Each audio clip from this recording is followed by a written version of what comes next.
a pretty good chapter. Welcome back, everyone, to another episode of everybody's favorite place to be on the Wednesday morning.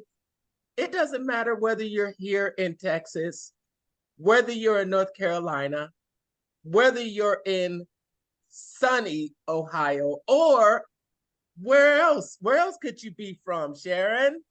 You could be down under in Australia.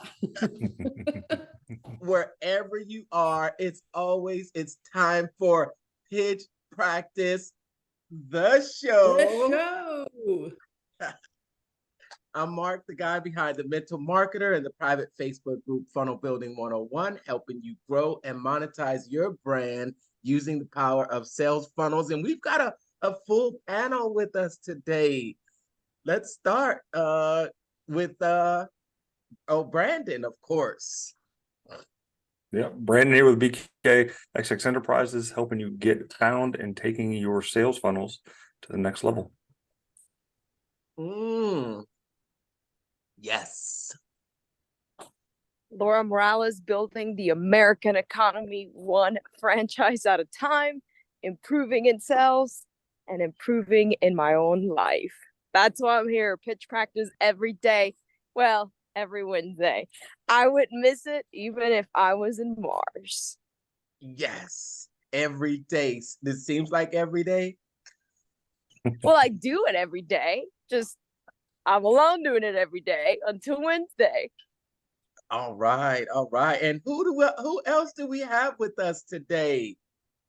I am Shaz Jones, and I'm an author, speaker, podcast host, internet entrepreneur, and stand-up comedian. You can't leave it with stand-up comedian without giving us a taste there. I agree. Well, a lot of my comedy is paying out on people. So if you ask the question, you've got to be prepared to hear the answer. Laura asked the question. No, I'll be kind. Let's focus on the sales. Yeah. I do want to hear a comedy skit, though. That's awesome. Hey, that's a skill. I would say probably being a great improv and comedy person makes you a great salesperson. There's so many parts in a sell when you really have to kind of build this, I don't know what to call it, but really build this kind of relationship, and a lot of anxiety that people have when you're talking to them can go away if you just can make them laugh. Yeah, true. Yeah. I mean, like you do a lot of speaking, Mark. I see you on different YouTube videos all the time. So, when you're a speaker, it can take a long time to, like, you understand that, to look this pretty, right? So it's a lot of, sitting at your computer, just making Botox appointments, watching makeup tutorials on TikTok. It takes a long time, Nice. Well, let me ask, because there might be some sales in stand-up comedy. Maybe in the delivery or the establishing rapport part, where maybe in the beginning where you see comedians, maybe establish some type of, base or something, if for further jokes, and you want to get the audience in a certain mood so that they're more likely to get your jokes or laugh at them. I'm just throwing stuff out there, not as though I'm it's a great question, because you mentioned mood, and that's what it's all about. It's like a transfer of energy. So you want to get people into that very light-hearted, ready to be playful and have fun and have a good time kind of energy. And I think some salespeople are kind of the opposite to that. They get quite focused and pushy and aggressive almost. It's like the opposite of helping the person have a good time. So, whatever works for you. But I think there's a quote that I like, and it says, how you say what you say is what you say.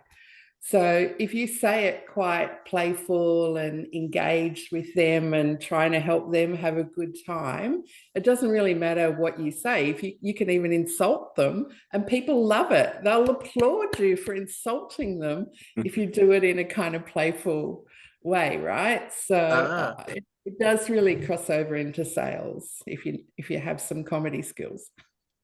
How you say it. Okay. Well, we're happy to have you, Sharon. Shaz. Yeah, Thank you. I'm loving being here. Yes, so happy to have you. Just for all those out there watching and listening, tell them just your background with sales. And we always talk about how we love to practice every week, and we meet every week to with other like-minded individuals, because we're practicing and we're improving ourselves constantly, and it's always improving us, whether it's in our personal life, our business life, and even socially. So what sales and practice mean to you, Shaz? Well, I sort of had to learn sales kind of quickly because I started my internet company almost 30 years ago, so in June 1994. Oh, wow. And I was doing it part-time then. I was still working at a 9-to-5 job. And then about 8 months later, I quit that and just went full-time in the business. And my partner at the time was really good at sales. And so he would go out and he could sell anything to anyone. And I would just do the delivery sort of operations, fulfillment of what he was selling. And then when we separated and divorced, I had to learn how to sell. And I couldn't sell the way that he used to sell. So I was much more educative and consultative in my approach. And it takes longer usually. That way you have to build a bit of rapport with them. You have to find out what their problems are and how you can help them. But I think it pays off better in the long run. So that's my approach to sales, is always trying to educate people. So like even today I saw, so my business is called Onliners. So anything online that I see that's kind of new, I'll try and educate people about it.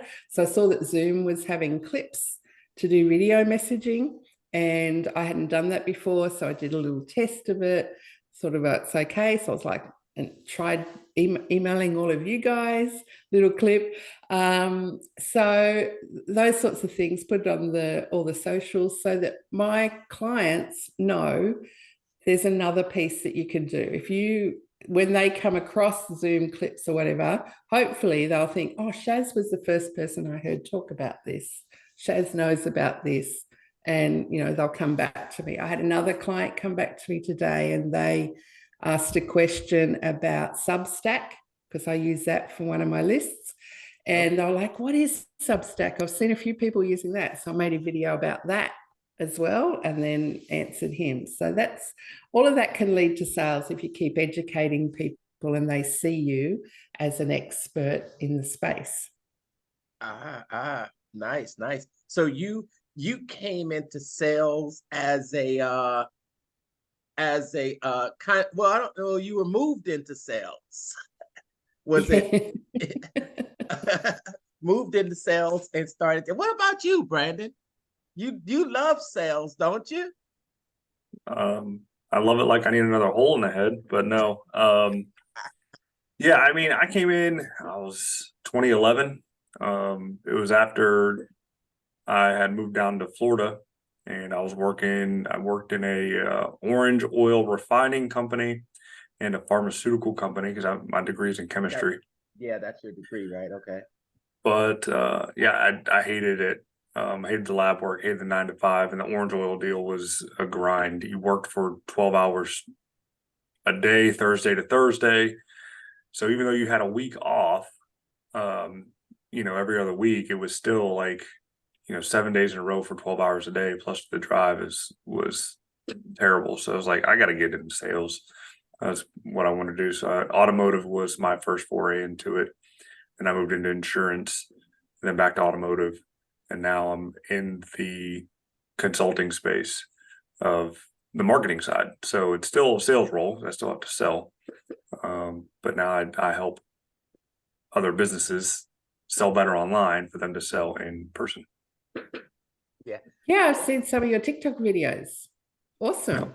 Yeah, I saw some new videos you made this past week too, Brandon. Yeah, stepping your game up. Interesting about what the chapter we went over today. The chapter that we talked about today was hiring superstars. I got some really big takeaways from this chapter. What he said initially. Let's talk about some of our takeaways from this chapter this week. What about you, Brandon? What were some of your big takeaways from this one? I mean, the biggest takeaway is just getting the courage to hire somebody to do the work, because as an owner, you have the tendency to want to do everything to make sure it's done right, but you can't do everything, and if you just let that part go and you focus on what you're good at, then the business will be better. So I know I need at least one or two salespeople. I got to figure out the structure and the function, how they're going to be paid. And I know they won't have the best benefits, coming out, but the commissions would be good. So that was the biggest takeaway. Is one, I need some salespeople, and two, how to hire them. Through the whole interview process was a very interesting methodology, but it would, get you the best people who are hungry and want to work. Interesting. Oh yeah, he made some really interesting points about questions to ask to determine whether you're going to hire a superstar. I don't know if some of those questions would fly in today's world. I think he put some disclaimers in there, and I thought that was interesting, right? He put the disclaimers in there about being careful about the questions that you ask, because it can be interpreted as discrimination. Mm-hmm. One of the big points that he made in this chapter, very first off, was that it really struck me. He said that what makes a superstar, and he talked about how it's not what you think it is, maybe not experience, age, or any of those things, but he points it directly to personality profile. Have you ever heard that before, Shaz? That that personality profile is really the determinant of how successful you could be in a certain field.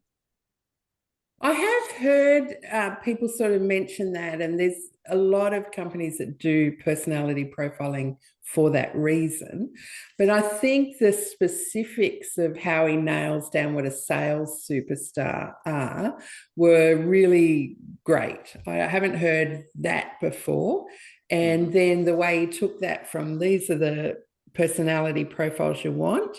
This is the characteristics that you can identify. This is how you identify them. And then a process for getting people to reveal those things before you hire them, I think was just brilliant. And one of the things that really stood out to me, I call it the $60,000 hour, because he said, if you have a bad hire, then that can cost the company on average $60,000.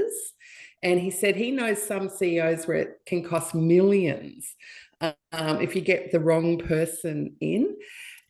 But that was interesting in itself. But also he said most of the decisions to hire someone are made in 60 minutes. In just a 1 hour interview.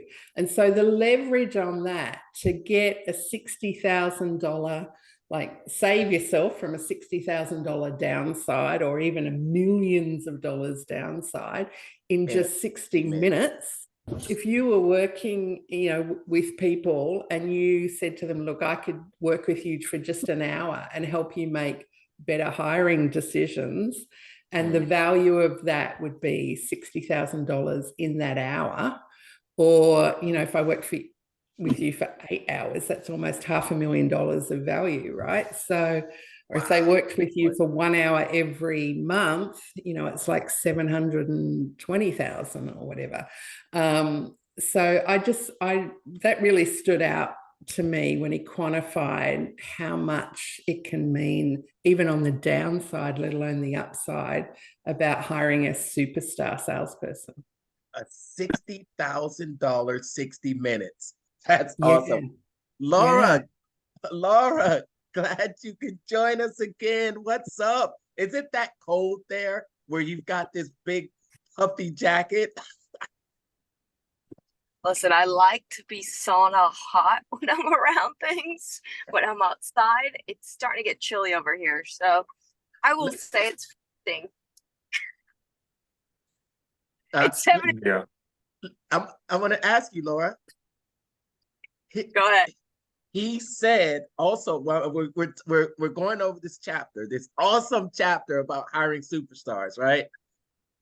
And he said that when you're hiring superstars, he said, okay, there's the personality profile, the DISC. He talked about high dominance and high influence. That's the D and the I. And he said that only 3 to 4% of people are in that category. That's a small percentage. What do you think about that? Yeah, and then he also said if you add empathy to that mix, you'd have the perfect fit, the perfect match. So, yeah, I think it at least gives us a good way to start thinking about where we want to be. I would say we're all here pretty superstar material. I mean, yeah, pretty high. I totally agree. Come on, like who gets up and does this? Somebody that has a little bit of ego, I'm not gonna lie, right? Somebody that's looking to influence, check. Somebody that's looking to also be empathetic towards each other, because we're all relating to each other, because we're building businesses, we're building sales funnels, right? We're doing things that require a little bit of a push, but that push has to come internally. And that's why we're here, right? So I would say we're all freaking superstars.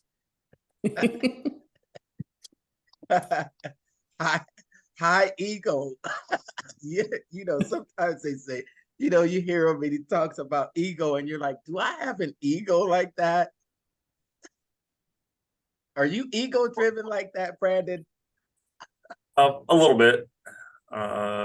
I've been knocked down a couple pegs time to time again, so I do caution it a little bit. But when I know what I know and I know it's the right thing to do, then there's no stopping. There's no stopping me. So yeah, I know you really like some of the parts in I'm sorry, Laura, you like some of the parts. Man, this was a really good chapter because not only did he give you the ingredients for as Shaz pointed out, he really gave those ingredients of what it takes or the traits of the superstar, but he gave examples of an actual phone script here. Yeah, I like the pushback. I love that pushback. I do it myself all the time when I'm talking to people about franchises, and I kind of get a little sometimes like if they're questioning something, I'm like, you know, I don't know if you're the ideal candidate for this, but we're going to find out today. Kind of like, you know, you probe them a little bit, you kind of taunt them with what they can't have it. And it does do that. It perks them to being like, okay, I need to speak up for myself a little bit more here. I love this method. I will say I've never experienced it. I don't know how anybody else's hiring experience has been, but most of the time I've ever gotten recruited most of the time I've gotten a job, I've gotten recruited out of a separate company. Oh, So okay. it wasn't like bullying kind of me to do it. It was just very much like, hey, we think you'd be the best fit. Here's all the reasons why you should join us. And they were very loving and caring. They weren't probing. They were like, you have to come, you have to come. Like, you have to come to our office. You have to come see us. You have to come meet with us. They were more pitching me. So, I mean, I don't know. I liked what he said. I don't know if it's accurate. I wouldn't say it's accurate from my experience. I do love the fact that he's always recruiting, right? He mentioned how he was at a radio store, he was at a sweater store, and when he sees talent, he recruits it. And that reminded me of something that my boyfriend told me, because he's high level executive, and he always tells me, when you're in an executive position, you're looking to build teams, so you're looking for talent everywhere. Yeah. I'll just talk about an experience I had a week ago. What? Yeah, a week ago. But this was online. I think it was on a Sunday, a Sunday, and I'm getting this alert on my phone of someone that had messaged my automated chat bot on my Facebook business page. And they did, when they go through my Facebook page funnel, it asks them questions, and there's a question at the end that says, get Mark. If you go through my assistant bot's name is Candy. So Candy? Candy, yes. What are you running, a strip joint? Candy? Why is Candy a strip joint name? What's wrong? Candy's a stripper name. Even Jackie would tell you that's a stripper name. That's so funny. It's short for Candace, okay? See? Oh my God. But anyways, so then they go through this chat bot and they hit to connect with me, and I don't answer right away, and then I get a phone call, and I answer the phone. When I answer the phone, I try to answer most calls unless it's a completely telemarketer that I know from an unknown number. That's annoying to me. But I answer the call, and I answer. If you ever call me, I'm very stern and blunt when I answer the phone. What? Because it's usually someone trying to sell me something. Yeah. And the person on the other line said, I'm looking for the mental marketer. Good job, Mark. And I said, who is this? Because I'm actually sort of what he talked about in this book, how you're finding out about that person in the first 60 seconds. Okay. And you're testing them to find out if they are ego driven. Well, that's the example that he gave. But I'm if you can get through my gatekeeper attitude, then we can have a conversation. Do you know what I mean? But if you can get through it, though, because what do you want? Why are you calling? I'm asking questions, but I'm saying it sternly. I just saw you and I figured that we could work together. What makes you think we can work together? That's not how you get clients, Mark. What'd you say? That's not how you get clients. Yeah, but I get so many of these, and I want to weed out the ones that are really competent and are really calling not because they saw a strategy. Because I got this call. When I got this call, Brandon? I got this call right after the Hormozy event. And I'm thinking to myself, And I'm thinking to myself, uh-oh, is this what Hormozy taught? Is this going to be what people start doing? You know, I'm looking for just, you know, copycats. Copycats just doing something that they saw or read, and now it's going to be the new trend of you know, reaching out to people on Facebook and then picking up the phone and calling them. So that's what I'm on the, you know, that's I'm on the watch for that. But no, this guy, he actually he actually answered my questions, and he stood his ground, and he talked with some confidence. And I said, okay, let's talk. You know, he got past my gatekeeper. So that's my experience with sort of uh thinking about, you know, personality, and finding out that person's personality, and that being more of a factor of whether they'll do a good job than a lot of these other criteria that people ask on applications, you know, like, you know, work you know, your skills and things like that. But I think more important is that the attitude, the drive, the impact, those things. Anyone else have experience to share? Yeah, I think I've found that a lot of recruiters, even in 2023, want a resume, they want an application, they want all these things that really don't add up to a good hire. And yet he wrote this, what, 15 years ago, or maybe even longer. And he was onto it then.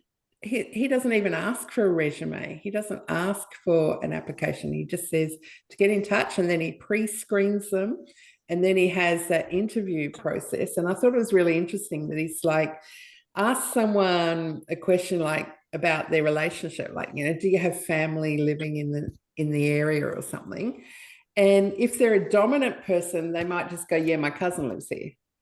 But if they're an influencer bonding kind of person, then they'll say, oh, my cousin lives here. He's a great internet marketer. I met him at Funnel Hacker Live and we had a great time. And he's, you know, doing funnels. He's the best. Or they'll speak for a lot more amount of words, and they'll give you more detail.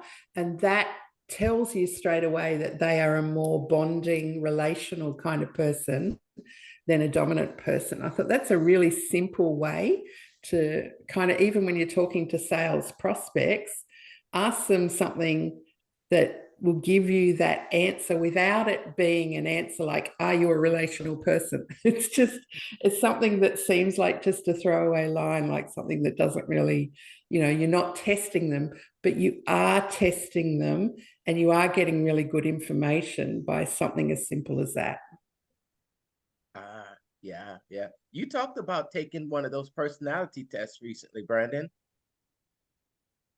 Yeah, I recently took one. I don't know what the exact results were. They didn't give them back to me. Maybe I'll find out here in the next week or so. But I mean, I took one a couple years ago from Grant Cardone. I think it was part of his one of his deals leading up to GrowthCon for 2020, and I got the results of that.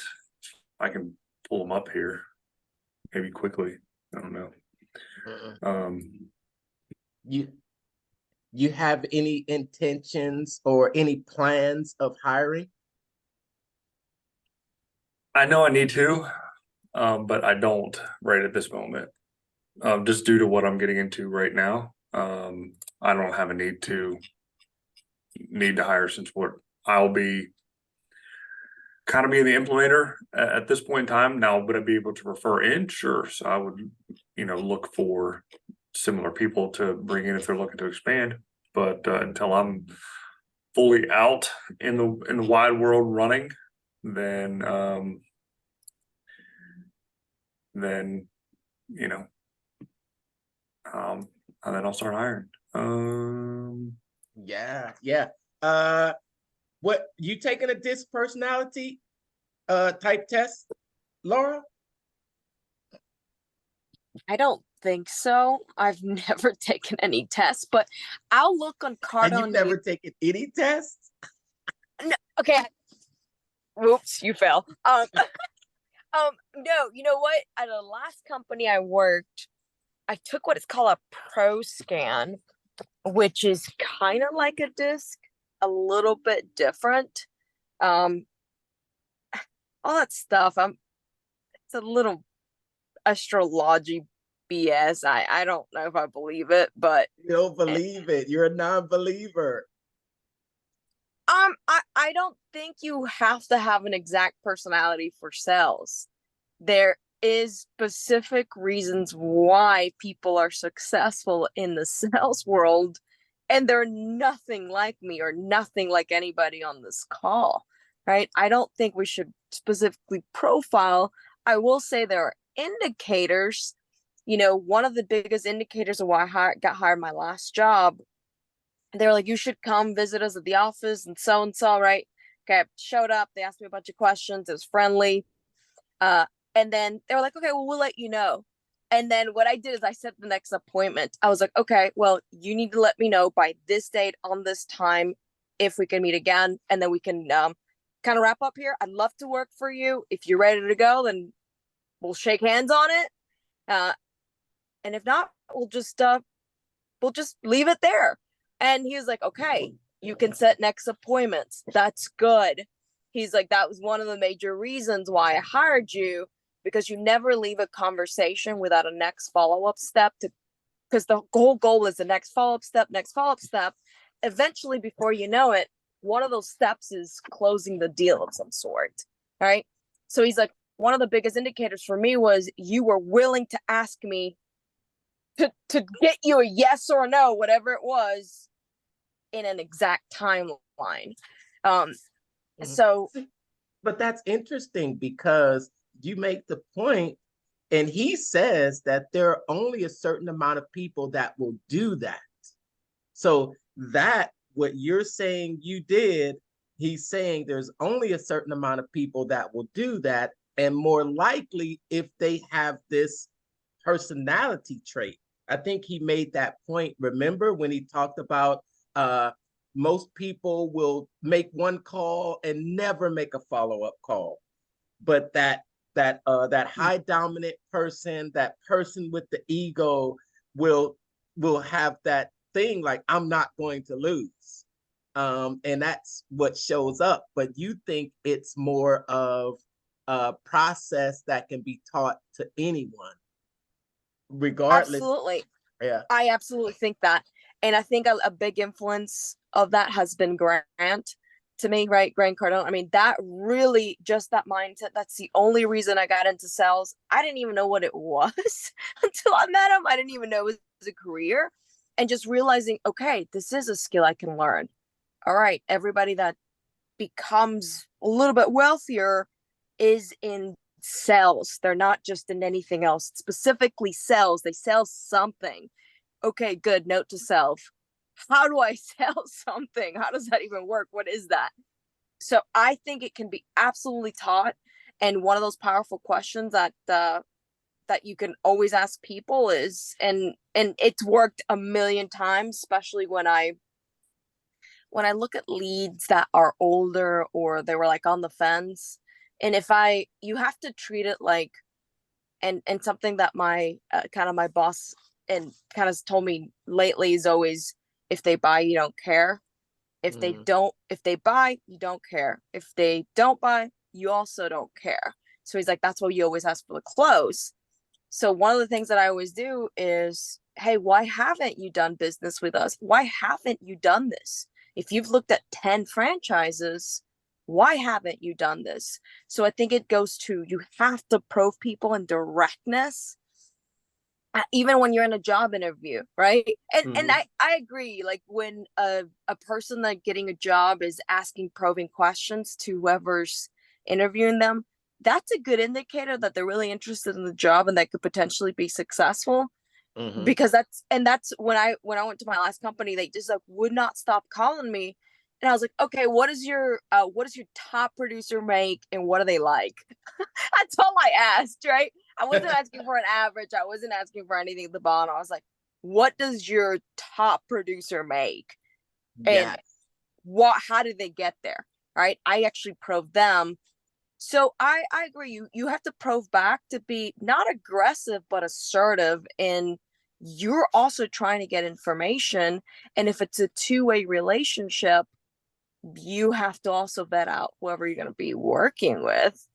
Awesome. Awesome. We're almost out of time here. So you made an excellent point. I just want to say this one last thing to put a kind of a bow on it.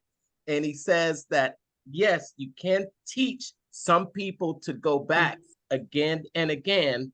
And he says we'll cover that in chapter 9. But it's great when you hire someone who, without ever asking or training, is built that way. And I think that's what that personality disc profile is about. And doing the personality profile is, sure, you can teach someone, but it's great when they already come already pre-programmed that way. And then you can just add them to your team. All right. We're about ready to call it a day. It's always great seeing my wonderful, bright, shiny friends on a Wednesday morning. I think we all have about 30 seconds to wrap up and say our goodbyes. Yeah, it was a pleasure as always, Mark. Managed to find my report. Let's see, I am a ICS/SC, and the capitals are I and C and S. So naturally, I'm a little bit cautious, but adaptability, I'm very influential and persuasive when need be. Yes. Shaz? Well, I when I first did the DISC test, I was a very high D, and they gave examples of people who are high dominant, and the score that I got was 1 less than Hitler. So very low in everything else. And Laura, got like 10 seconds, Laura. Go close the deal. Go close the deal, everyone. That's Jackie down there. Thanks for tuning in for another episode of Pitch Practice the Show. And we'll see everyone again next week. Thanks for joining us. Take care. Bye, everybody. Go close the deal. A great